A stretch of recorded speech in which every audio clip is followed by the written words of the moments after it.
friends. Just want to add my 2 cents to this thing, you know, because, well, it would be 2 more cents, because the other day I came out in defense of the statement, showing my frustration. Yes, when the fella there, Mr. Chang, berated the police force. But I agree with the colleague some 300%. Maybe if I was somebody who using decent language, would I use more than the amount him used to. Yes? Because, let me tell you, the JCF has come under some serious attacks in recent times, image-wise, by some people who don't have the moral authority, people like the Shields fella. And I am yet, I keep restating this point, I am yet to see somebody in senior management come out and say anything. They're all silent, like when you back up a rat in an empty room and a one corner left and that's the corner that the rat in. Even the other day, Monday gone, they forced me into a tasking meeting. And let me tell you something, man. I nearly have high blood pressure. My blood pressure nearly go through my head. When I hear the commanding officer go on, oh, police officers are expected to this and they're paid to this and that and that and that and that and persons retire on the job and all sorts of horseshit. And just when I thought I couldn't take no more and I was forced to respond, God sent a little message in the meeting and said, listen, they need me to go for an operation. And I just slide out and that was it. Never go back. Consider that an escape by God.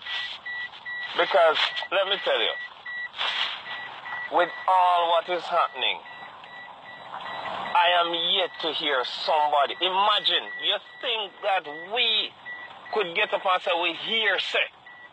20% of the senior officers in the JCF are corrupt and don't have empirical data and people don't shred us. Come on. You hear what the little waste man say? Him says a senior officer, tell him what that senior officer never tell that other defaulter Shields is that the reason why they had to import old poop like him is because the first world countries did their checks and balance with the high command and realized that there was none found wanting.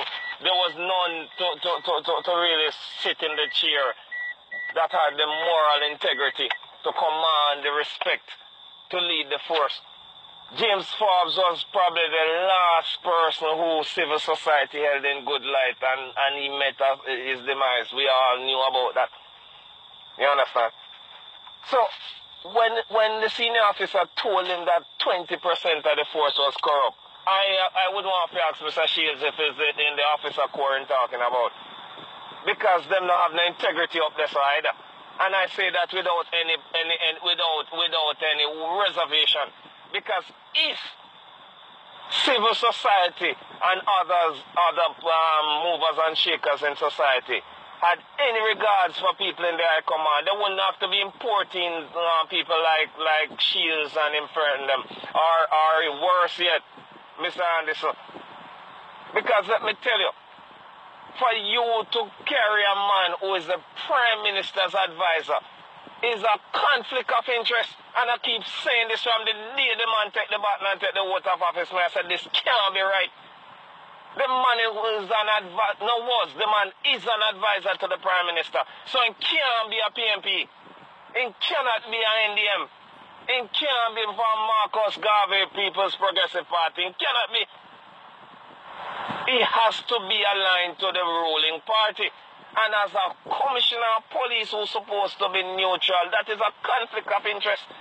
So we could talk about corruption and start up at top, because most times when we start from the bottom, we don't pass the rank of sergeant. Anybody ever question how senior people are promoted and who promote them? Anybody ever wonder why when Bruce Golding was Prime Minister, he was able to fire and block all the members of the Police Service Commission and no consequences could result from it? Because it's a political appointed office. And senior people have to be promoted by these people. So you could recommend a man for inspector or deputy super or whoever if him now wear the stash with the colors of the ruling party. Him now gone away. Them are going to bounce it. If you want to talk about corruption, man, start it the other way around. Start it from the top and see, look, we try and see if we can reach the bottom. Because most times when people talk about corruption, all they can think about is a policeman and a bike car and a car out there collect $2,000 from a motorist. But hey, corruption in Jamaica is systemic. It is entrenched. If we want to destroy corruption, we have to mash up the Constitution, drop it like the Ten Commandments that Moses had in his hand. Because the very Constitution promotes corruption. The instruments of law promotes corruption. When a lawyer thief people money, all him have to do is make sure on the day of courting can one check like Don Foot and the others. And he's exonerated with no consequences. Make me and you.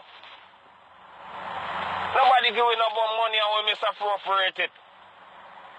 If prison burn down, we have to walk in the ashes. We want to talk about corruption. We really want to talk about corruption, or we just want to touch it and put little icing on it and move. Let me tell you something, man. Trust me, I never know that I would live to see the day in this organization, man, when we leaderless, we supportless. Let me tell you, man, it's a disgrace. As the colleague said, I never know the zeal when me come back with the water down. Right now, at daytime, the only reason why I see help on my section is because I can get some time to go do my business. I'm not really ready for chewing my toilet. Because let me tell you something, no zeal did it. Not run down no gunman and shot people and kill people and them sitting again. They not worth it. Make me sound this and in loyalist them go do them dirty work there, as this squad say. For real. I'm one of the PSC senior Smith. I'm one of my family suffer. I don't see none of them fellas there. Go them for go away. Yeah, man. And my 2 cents that they may run over in a tree, but I'm mine. Bless up.